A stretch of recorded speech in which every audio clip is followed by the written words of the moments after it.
शनिदेव का नाम सुनते ही हमारे मन में अजीब सा डर आ जाता है। शनिदेव और शनिदेव से जुड़ी साढ़े साती ये जैसे ही हमारे कान पे पड़ती है तो हमें ऐसा लगता है कि हमारे साथ अब कुछ बुरा होने वाला है।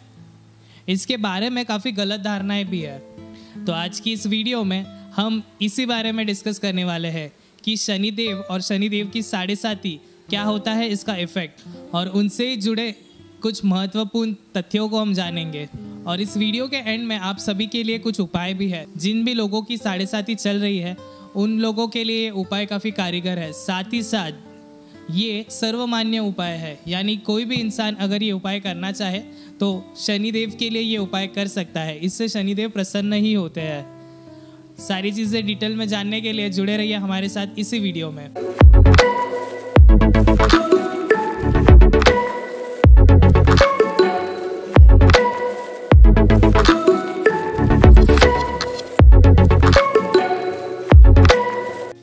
नमस्कार, आप सभी का स्वागत है हमारे इस YouTube चैनल पर। आज की इस वीडियो को शुरू करते हैं। आज हम जिस चीज़ के बारे में बात करने वाले हैं वो है शनिदेव और शनिदेव की साढ़े साती। तो चलिए शुरू करते हैं। नीलांजनम समाभासम रविपुत्रम यमाग्रजम छाया मार्तंड संभुतम तम नमामि शनिश्चरम। चलिए शनिदेव के इस मंत्र के साथ आज की इस वीडियो को शुरू करते हैं। आज हम जिस बारे में बात करने वाले हैं वो है शनिदेव और उनसे जुड़ी साढ़े साती। जैसे ही हम शनिदेव या साढ़े साती का नाम सुनते हैं हमारे मन में एक अजीब सा डर आ जाता है, क्योंकि लोगों ने इसके बारे में इतनी गलत धारणाएं जो फैला रखी है। लोगों को ऐसा लगता है कि ये साढ़े साती सबसे बुरी होती है। हमारे ज़िंदगी का सबसे कठिन समय साढ़े साती का ही होता है। जैसे ही हमारी साढ़े साती शुरू हो जाए कुछ ना कुछ प्रॉब्लम्स आना हमारी लाइफ में स्टार्ट हो जाते हैं। बल्कि सच्चाई तो कुछ और है। आप इस वीडियो को ध्यान से सुनिए। धीरे धीरे मैं साढ़े साती के बारे में ऐसे ऐसे राज खोलूँगा जो आपका साढ़े साती की तरफ देखने का नज़रिया ही बदल देगा। साढ़े साती काफ़ी अच्छा समय होता है एक इंसान की लाइफ का, और मैं इसीलिए ये चीज़ कह रहा हूँ क्योंकि साढ़े साती के समय में हमें हमारी लाइफ की सबसे इम्पॉर्टेंट चीज़ें मिलती है। जो सबसे मुश्किल काम होते हैं वो इसी साढ़े साती के पीरियड में होते हैं। जी हाँ, बिल्कुल। साढ़े साती को समझने के लिए पहले हमें शनिदेव को समझना होगा। शनिदेव सूर्य देव के पुत्र है। शनिदेव को न्याय का देवता भी माना जाता है। इनका काम है लोगों के कर्म देखकर उनके साथ उचित न्याय करना। शनिदेव लोगों को उनके कर्म के हिसाब से उनके फल देते हैं। केपी एस्ट्रोलॉजी में शनिदेव को एक ओल्ड ग्रैंड पेरेंट की तरह देखा गया है। इसके पीछे का मीनिंग मैं आपको समझाता हूँ। शनिदेव काफ़ी एक्सपीरियंस्ड पर्सनालिटी है और ये जो भी चीज़ें करते हैं वो काफ़ी स्लो प्रोसेस होती है। केपी एस्ट्रोलॉजी में ऐसा कहा गया है कि अगर आपकी कुंडली में कोई स्पेसिफिक कार्य शनिदेव के हाथ में सौंपा गया है तो शनिदेव वो कार्य करने से पहले आपकी पूरी ज़िंदगी को जांचेंगे, आपके पूरे कर्मों का लेखा जोखा जांचेंगे। और उसके बाद वो ये चेक करेंगे कि क्या आप केपेबल हो उस पर्टिकुलर चीज़ के लिए, क्या आप रेडी हो उस पर्टिकुलर चीज़ के लिए। इसे एग्जाम्पल के साथ समझते हैं तो अगर हमारी कुंडली में शनिदेव को हमारी शादी का कार्य सौंपा गया है तो हमारी शादी मोस्ट ऑफ लेट होगी। एट अ एज ऑफ 27-28 के जो पीरियड है, इस पीरियड में हमारी शादी होगी। शनिदेव डायरेक्टली किसी भी इंसान से हमारी शादी नहीं करवाएंगे। वो पहले हमको समझेंगे, हमारे कर्म कैसे हैं, हमारे लिए सबसे अच्छी चीज़ कौन सी है और हमें उस मार्ग पर चलाएंगे। आपने देखा होगा कि साढ़े साती शुरू होती है हमारे लाइफ में प्रॉब्लम्स आना चालू हो जाती है, काफ़ी चीज़ें हमसे दूर होने लगती है। बट ये सारी चीज़ें हमारी लाइफ में होना काफ़ी इंपॉर्टेंट है। इसको लॉन्ग टर्म में सोचेंगे तो ये हमारे लिए काफ़ी फ़ायदेमंद होता है। तो शनिदेव का एक ही धारणा होती है कि वो आपको उस चीज़ के लिए जो भी आपकी लाइफ में शनिदेव देने वाले हैं, वो प्रॉस्पेरिटी हो सकता है, घर हो सकता है, पैसा हो सकता है, शादी हो सकता है, कुछ भी हो सकता है, उसके लिए आपको पहले प्रिपेयर करेंगे और इनकी प्रिपरेशन काफ़ी खतरनाक होती है। इसीलिए लोगों के बीच में ये धारणा है कि शनि की साढ़े साती सबसे खराब है, लेकिन आप इसको एस्ट्रोलॉजर पॉइंट ऑफ व्यू से समझेंगे तो शनिदेव की साढ़े साती सबसे अच्छी है। क्योंकि शनिदेव जो चीज़ देते हैं वो चीज़ मिलने के लिए वो पहले हमें केपेबल बनाते हैं, हमारे कर्मों को उस तरह डिज़ाइन करते हैं, उस तरह स्ट्रीमलाइन करते हैं कि हम वो चीज़ लेने के लिए केपेबल हो पाए। हमारे एक्सपीरियंसेस ये टाइम पे काफ़ी वास्ट हो जाते हैं। आप एक चीज़ देखोगे, जिस भी इंसान की 7.5 चल रही होगी उसके सारे काम धीरे धीरे होते हैं, वन शॉट में कोई काम नहीं होगा, उसको कोई भी काम करने के लिए काफ़ी डिले होगा। क्यों? क्योंकि शनिदेव आपका पेशेंस चेक करते हैं कि आप में कितना पेशेंस है। ये इमैच्योर लोगों को कोई चीज़ नहीं देते, ये मैच्योर लोगों के लिए ही सब कुछ करते हैं।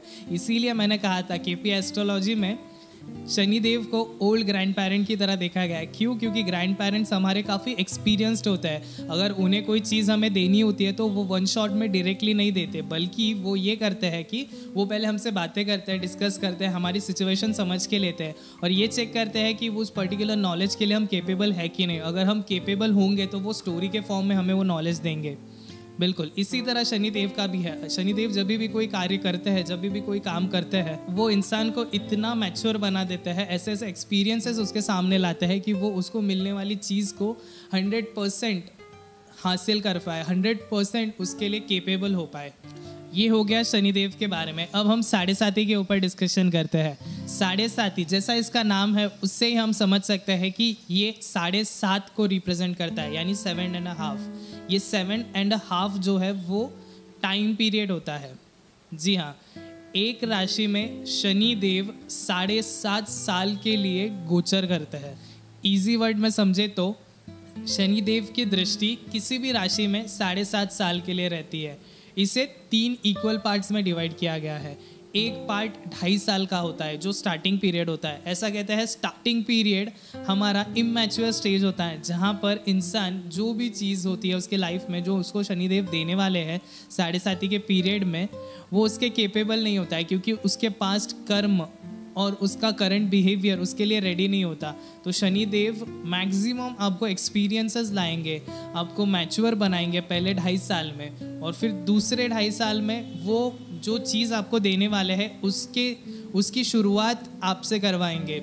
जैसे कि मुझे गाड़ी लेनी है तो फिर मैं अगले 2.5 साल में उस बारे में सोचना चालू करूँगा कि अगर मुझे कार लेनी है तो मुझे क्या करना होगा, मुझे जॉब करना है या बिजनेस करना है, या फिर कार के लिए मेरे पास फंड्स कहाँ से आएंगे। तो वो सारी एक्टिविटी नेक्स्ट 2.5 साल में होती है। और आखिरी का जो साल होता है वो सबसे अच्छा साल माना जाता है 7.5 का। इस साल में क्या होता है कि शनिदेव आपको वो चीज़ प्रदान करते हैं, क्योंकि पहले साल उन्होंने आपको सिखाया, दूसरे साल उन्होंने आपको ये केपेबल बनाया कि आप अब उसके लिए कार्य कर पाओ, पैसे जमा कर पाओ, या कुछ भी जैसा आपका कार्य होगा वैसा वो आपको प्रिपेयर करेंगे, और आखिरी साल में वो आपको वो इम्पोर्टेंट चीज़ देंगे। जी हाँ, तो कभी भी 7.5 को गलत मत समझिएगा, ये काफ़ी अच्छा पीरियड है। सबसे ईजी वे है आज के मॉडर्न लाइफ में आपको अगर चेक करना है आपके ऊपर 7.5 है कि नहीं है, और अगर है तो कौन से स्टेज पे है, तो वो चेक करने के लिए आप सिंपली गूगल पे सर्च कर सकते हो कि शनिदेव का गोचर कौन सी राशि में है। अब जिस भी राशि में शनिदेव का गोचर होगा, शनिदेव उस राशि में और उसकी पिछले वाली राशि और अगले वाली राशि, इन 3 राशियों में दृष्टि रखेंगे। इसको हम वृषभ राशि के साथ समझते हैं। वृषभ राशि सेकंड राशि है।